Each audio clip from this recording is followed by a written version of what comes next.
কাল শুরু নারী এশিয়া কাপ উদ্বোধনী ম্যাচে নেপালের মুখোমুখি আরব আমিরাত। ডাম্বুলায় ম্যাচ শুরু হবে দুপুর 2:30টায়। একই মাঠে সন্ধ্যা 7:30টায় লড়বে দুই চির প্রতিদ্বন্দ্বী ভারত পাকিস্তান। শনিবার মিশন শুরু করবে টিম বাংলাদেশ।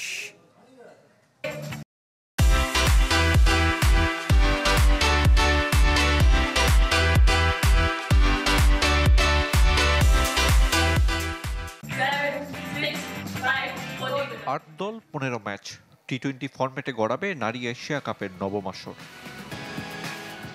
লঙ্কা দ্বীপে 10 দিনের টুর্নামেন্ট। গ্রুপ পর্ব পেরিয়ে সেমির টিকিট পাবে 4 দল।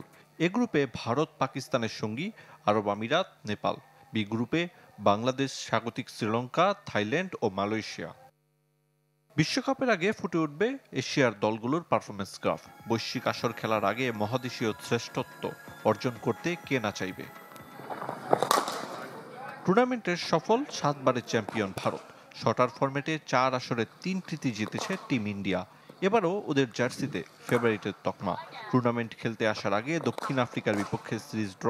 সিলেটে বাংলাদেশকে 5 ম্যাচ সিরিজে হোয়াইট ওয়াশ করায় আত্মবিশ্বাসী হারমানপ্রীত, স্মৃতি মান্থানারা। নতুন নেতৃত্বে সাফল্যের সন্ধানে পাকিস্তান। বিসমা মারুফকে সরিয়ে নিদাধারকে দায়িত্ব দিয়েছে পিসিবি। যদিও দলটির টি-20 পারফরমেন্স খুব একটা আশা দেখাচ্ছে না। সবশেষ 19 ম্যাচে 7 জয়।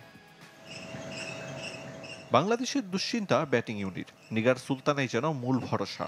ফিল্ডিংয়েও পিছিয়ে টাইগ্রেস। তবে ডাম্বুলার কন্ডিশনে স্পিন ইউনিট হতে পারে তুরুপের তাস।